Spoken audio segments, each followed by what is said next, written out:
அதிமுக பொதுச் செயலாளர் திரு எடப்பாடியை பொறுத்த வரைக்கும் இந்த இடத்துல இவ்வளோ கூட்டம் சேர்ந்திருக்கு, இவங்க டிஎம்கேவை அட்டாக் பண்றாங்க, அப்ப டிஎம்கே எதிர்ப்பு வாக்குகள் தான் நமக்கான வாக்கு வங்கியும், நம்மளை அட்டாக் பண்ணல, இருந்தாலும் அந்த டிஎம்கே எதிர்ப்பு வாக்குகள் தாவேகா பக்கம் போகாம நாம தற்காத்துக்கணும் அப்படின்னு அவங்க வியூகங்களை வகுக்க தொடங்கியிருக்காங்க. சீனியர்ஸ் கிட்டலாம் எப்படி மீட்டிங் நடந்திருக்கு அப்படின்னு பேசியிருக்காரு எடப்பாடி.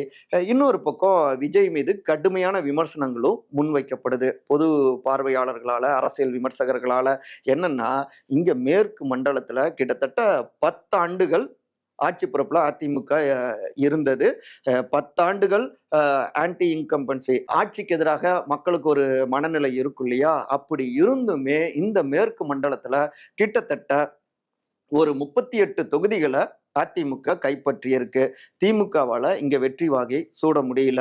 இந்த மாவட்டத்திலேயே 5 தொகுதிகளை அதிமுக கைப்பற்றியிருக்கு ஈரோட்ல. இதுல மொடக்குறிச்சியில நூலிலையில தான் பாஜக வெற்றி அடைஞ்சாலும் ஒரு தொகுதி சென்ட்ரல் கவர்மெண்ட் பாஜகவும் வெற்றி அடைஞ்சிருக்கு.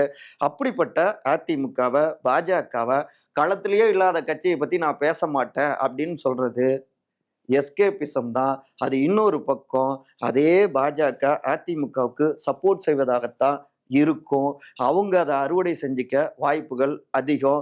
களத்துல மக்கள் கிட்ட பயணிக்கிறப்ப எந்தெந்த ஏரியாக்கள்ல யார் வலுவாக இருக்காங்களோ அவங்களுடைய தவறுகளையும் அம்பலப்படுத்துறப்பதான் மக்களுக்கு புதுசா வந்திருக்கிறவங்க மேல நம்பிக்கை ஏற்படும். அப்பதான் அனைத்து கட்சியில இருக்கக்கூடிய வாக்குகளையும் தங்களுடைய கட்சிக்கான வாக்குகளாக விஜயால மாற்ற முடியும்.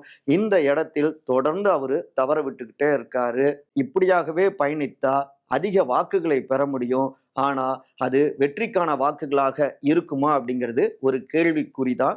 யோசிக்கணும் விஜய் அப்படின்னு தெரிவிக்கிறாங்க கூர்ந்து கவனித்துக் கொண்டிருக்கிற அரசியல் விமர்சகர்கள்.